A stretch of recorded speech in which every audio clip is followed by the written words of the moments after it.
Greetings, this is Lord Born on the PlayStation.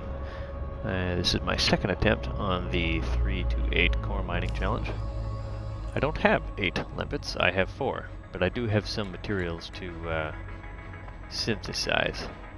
I'll show you how many, so you don't think I'm making more after the end. Oh wow, I gotta fill that up, don't I? Okay, there it is. Let's see.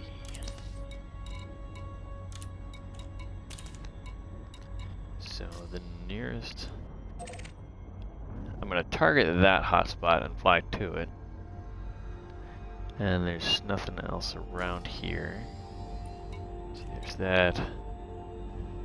That other one that I'm highlighting is like underneath me.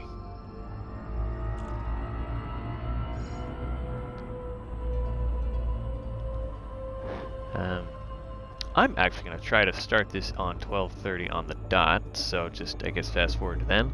In the meantime, I'm going to make a cup of peppermint tea and tell you a little bit about this ship.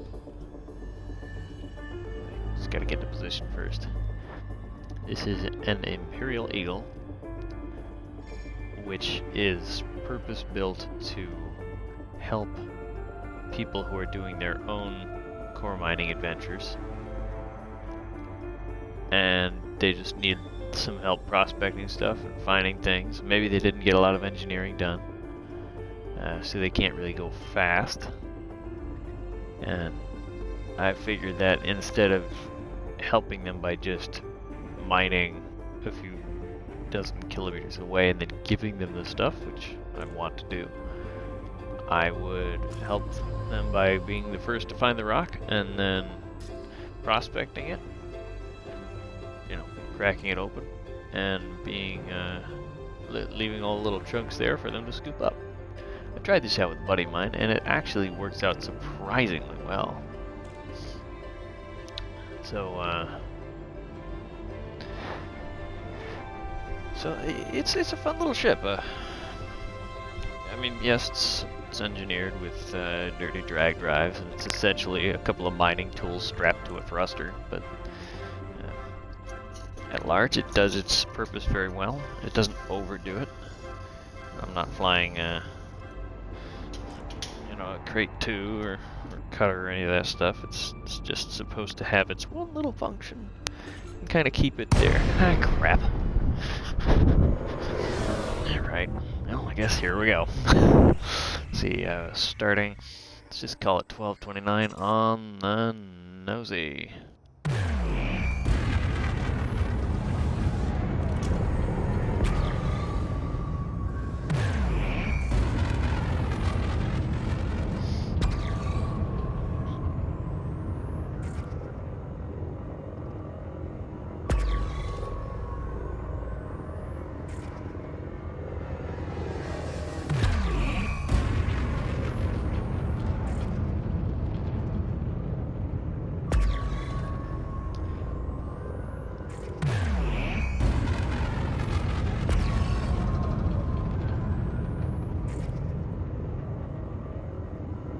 I chose this particular ship because I feel like the Imperial Eagle is how you would actually finish a spacecraft that people were going to pay big money for.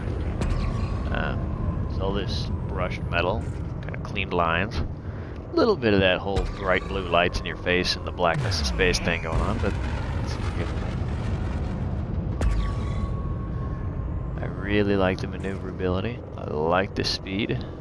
It gets its missions done very well, even if those missions aren't, you know, based in efficiency, as so many things in this game can be.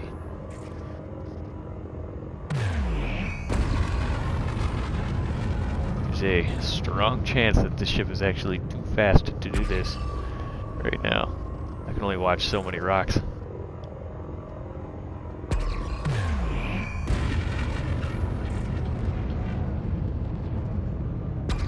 I would normally have a seismic charge launcher on the top, an abrasion blaster, and a subsurface displacement missile on the bottom, but those things slow me down by to the tune of about 15 meters per second each.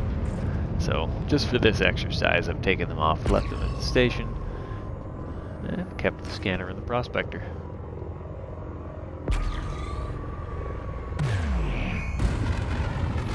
Previous time to beat was 14 minutes and a few seconds. See if we can just kind of match that. I'd be really curious to see if I can just get consistency. Get a really good average number that I can kind of base my timing off of. Well, you'd have to be nuts to try to do this thing on a schedule.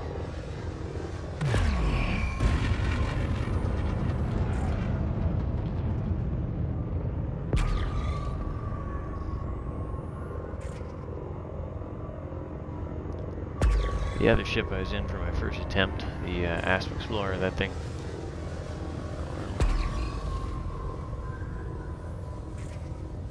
These are all the wrong shape. That Asp would go, would maybe boost up to what I'm like cruising at, less a few meters per second. So I'm doing 550. Yeah, it could boost kind of close to that, but not constantly.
Here's a candidate. Here's hoping I can slow down in time.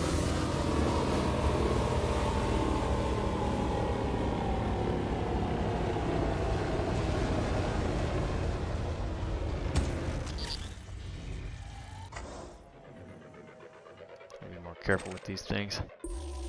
That's one core.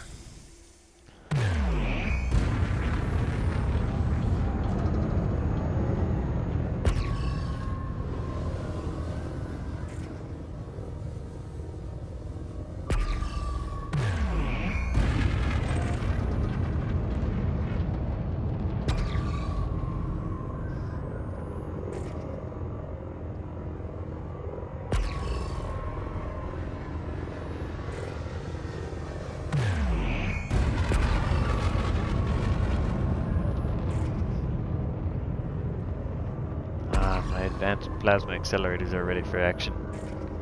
Just got a notification.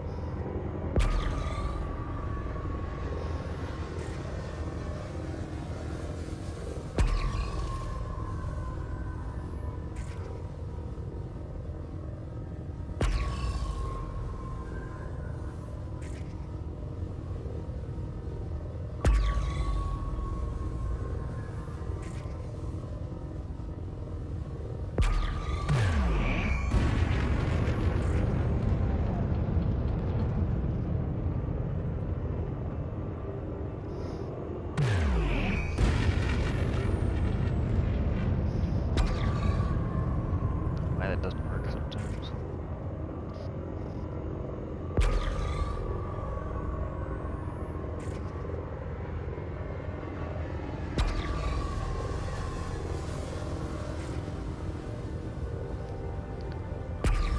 Secret to good core prospecting.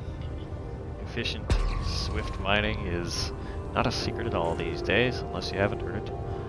It's to hold down the pulse wave scanner, and after the initial pulse has done, and then every pulse thereafter is fine, you watch for rocks that have a bit of a brilliant hue to them, but are actually more like black and green in the grid lines that show up. Like these are all orange, yellow, right? They turn dim after this thing's. We find one. So he starts orange, gets dim. Starts orange, gets gone, whatever. So with the core, when you find one, unless it's like stupid far away, like at the very edge of your range. Hang on. This might actually have been a good example of this. It's gonna start dark, you know, with black and green, and then get bright orange. Oh, see what it's doing there? Black, and then bright. Compare the one I'm facing to all the others around.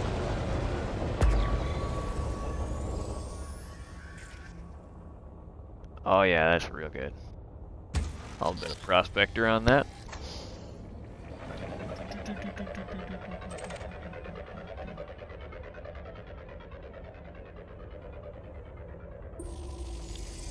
Void opals number 2. I wish I could get this kind of luck when I'm actually trying to make the money. God, it's ridiculous. Alright. Then, let's see. When you fire your prospector, you want to be going less than 200 meters per second because that's the speed of the prospector. If you're not, it will smack into your ship one way or the other, probably the cargo hatch, and self-destruct. It will often do that even when you're going at the right speed and in a straight line. At that point, the best way I've found is just to set your speed to 0, come to a full stop, fire a prospector, and that seems to reset the process. Now, if you're more fortunate than me and you have more than 4 prospectors, it's not that big of a deal. With laser mining and core mining, I've found that I bring a full hold of limpets because they're just cheap, and I just dump them by the dozen when I'm done with. Oh, hello! I saw that black twitchiness right away. Oh god, shouldn't have boosted. This is gonna take a minute to slow down. Normally, if I'm not trying to do a race and I've got better shields and all that, I just like wreck into the dang thing with my shields. Oh, actually, you know what? And there it is, 3 void opals in what, 8.5 minutes? Is that right? Did I say it? Feels like 8.5 minutes. Yeah, we'll look at the video later. Yep, so that's that. Obviously, once you prospected it, you're not going to see the grids, you're going to see all the stuff on it, so it didn't help. Alright. Oh, I need to, emit.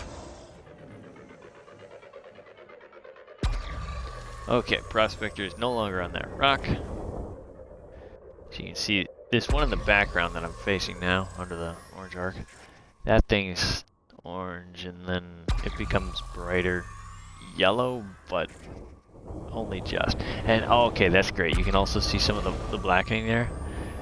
The presence of like black lines does not tell you that it's a core. It's the prevalence of black lines that are everywhere. And I gotta back up from this just to see it right. Hit something in the process. Yeah, okay, see, it's just so completely different than anything else. Like,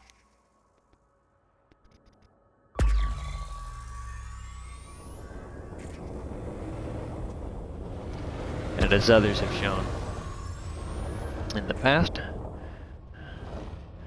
Okay, that's enough. Go away. Go away. Alright. If you're looking for things like fissures, you'll see them appearing, let's see, kind of thus.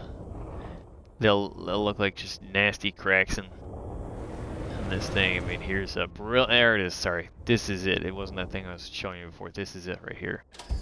Real hard to miss once you kind of gotten a feel for what it looks like. You know, Google it, take, you know, get a good mind's eye going for this kind of thing. In other rock types as well.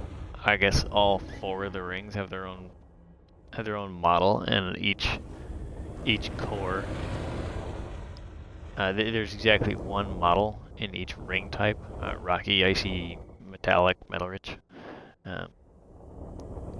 So like the shape of this popcorn nugget here is gonna be the same for every icy field that you'll go into. So the more you core, the better you know.